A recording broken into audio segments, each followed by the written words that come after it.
Welcome to the best sports highlights. I'm Chris with a K. If this is your first time to my channel, please make sure you hit the subscribe button and don't forget to hit the bell notification so you don't miss out on the content I drop. So today we're going to talk about the showdown that happened in Boston. Oh my gosh, I keep messing up when I'm talking sometimes because I just think way faster than I talk. Learning how to get that under control, people. Don't worry. So let's get right into this game that just happened. Well, first, let's start off with the final score. The Boston Celtics end up beating the defending champs, the Toronto Raptors, 112-106. You know, they only beat them by 6 points. You know, I was looking at the game, and literally there was so many three-point shots being made in this game. Everybody looked like they shot three-pointers professionally like all their lives. It was just a shootout for real. You know, the game was basically pretty close until you see that Boston pulled away in the fourth quarter, outscoring them 36-24 points. So if we look at the team stats comparison, all right, the Raptors outshot them percentage-wise. Basically, they shot 47% compared to the Celtics 38%. You know, the Raptors also shot better from behind a three-pointer, with 18 of 36, shooting exactly 50% from three-point, and the Celtics shooting 34%, only making 13 of 38 of their shots. The Raptors, actually, they didn't win the free throw. They shot 14 of 17, and the Boston Celtics shot 15 of 16 at 93%, so they out free throwed them. And then the Raptors got out-rebounded 56-46. Wow, pretty good thing. So I see that there's a lot of offensive rebounds that the Celtics got. They got, wow, 16 more offensive rebounds. When you're out offensive rebounding another team, you're definitely getting more second chance points. Definitely. As you see down the bottom of the screen, that's why they scored 19 more second chance points, because they out rebounded them, you know, which is a big crucial component of the game. You know, Raptors committed more fouls, more turnovers. The Celtics took advantage of the points off the turnovers. They led that battle. The Raptors just outscored them by 2 points with the bench production. Points in the paint goes to the Celtics.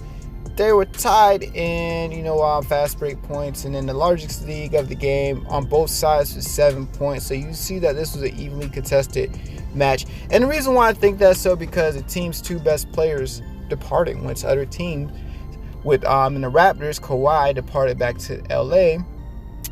Rumors said he would have stayed in Toronto if he was able to bring Paul George, PG, with him, but they would have to give up Siakam.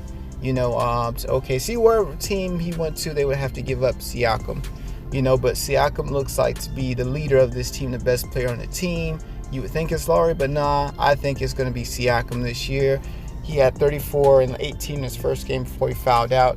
Definitely, he's going to be an all-star this year. He's definitely going to be one of the top players in the East. Give him a couple years. He can shoot the ball from the three. He can drive. He's long. He's lengthy. You know, and he's somewhat defensive, so he can play both sides of the ball. So I see big things coming from him being the leader of this team. If not him, maybe Lowry. And then you have Gasol, you know, to argue as the second, third best player on the team as well. Then we look at the Celtics. You have the departure of Kyrie Irving. You know, he went to the Brooklyn Nets, so he didn't venture off too far. He went to go join, you know, forces with the likes of the best player, in my opinion, in the NBA, which is Kevin Durant, who happens to be out due to an injury. You know, he tore his Achilles tendon. You know, big injury. So, you know, but anytime you're on a team with a KD and a Brooklyn Nets and that source who just actually just went to the playoffs without any superstars, outside of D'Angelo Russell, which we can argue about that, you definitely can see these boys in the Eastern Conference Finals when KD comes back. Most likely next season. We're doubtful this season he's going to return. He's going to be out. If he does come back, it'll be at the very end for a minimum amount of time. But I don't think they're taking any chances with him, given the likes of what happened in Golden State in the finals last year. You know, but then again, it's the finals, so who wouldn't not want to play in the finals, even if they're injured? Because this is like the closest you're going to get to winning the championship. Not saying that Kevin Durant will never return to the finals, but when you're in the finals, if you feel like you can play, I would probably maybe risk an injury depending on what type of injury it is. But I don't think Kevin Durant knew the injury was this severe. So yeah, let's break down the stats of each individual team. We're going to start off with the Celtics, who won the game. They scored 112 points. As you see, that 2 people with 25 points, that is Jason Statham and Brown. I think these are the 2 best players on, well, them 2, and then Kemba Walker. I would say these 3 are all tied for the best players on the team. I don't have a legit number 1 best player on the team. You would say probably Kemba, just based by the fact that he has the biggest contract, the amount of money, and his success he has with the Bobcats. But I mean, not the Bobcats, but the Hornets. I'm sorry, the Charlotte Hornets, right? But Tatum has developed into a nice guy, a nice talent with 25, 9 boards, 4 assists, 3 steals. Kemba had 22, 6, and a lot of 2s. And Brown had 25 and 9 rebounds and 4 assists as well. Like, they had basically copycat games. It's weird. Hayward, he'll probably be considered the 4th best option. I think he was basically overhyped. He's one of those players I consider good. A good player is a person that's decent, and depending on what type of offense or team they're set up in, they can be the best player on the team. But an elite player, someone like a Kyrie, someone like LeBron or Kevin Durant, I believe no matter what team they go to, they'll be the best player and put up good stats all around. But Hayward's is just considered at most team an alright player, as he's on the Celtics. But depending on what team he plays on, he could be good. But I think he's an alright player here on the Celtics. So they have a decent team that they can give you a fight. I call them I can give you a fight team because of the fact that Celtics, yeah, for the past few years they were looked at as probably the favorites. They went to the Eastern Conference Finals a couple years back ago when LeBron James was on the Cleveland Cavaliers. Right before he left, we thought they were easily going to whoop down on the Cavaliers because it was just LeBron basically. But they didn't make it. So they're going to be this team that you don't expect really to go to the Eastern Conference Finals, but they will definitely be in the playoffs and give somebody a run for their money. Then we have the Raptors. We're coming up on the Raptors. So, Siakam led the gang again. So, second straight 30-point game. I'm telling you guys, this is the best player on the Raptors. Definitely if Kawhi would have stayed, they would have definitely went to the finals again in the Eastern Conference, just because of the evolution and growth of Siakam. And then you have Lowry, probably his second best player on the team. I would say him, but when hot, I think Van Vliet can be more impactful because this guy is more fearless than Lowry, I would say, at some cases. Then Gasol, had a horrible game. He had a horrible game. 1 point. So it was like a free throw, 5 rebounds, 5 assists. But Siakam definitely shined once again.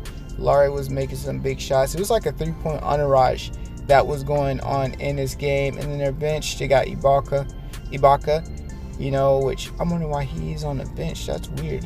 But he's definitely a starter. Then you have Powell, Johnson, and Davis. So they have a pretty good squad that's returning.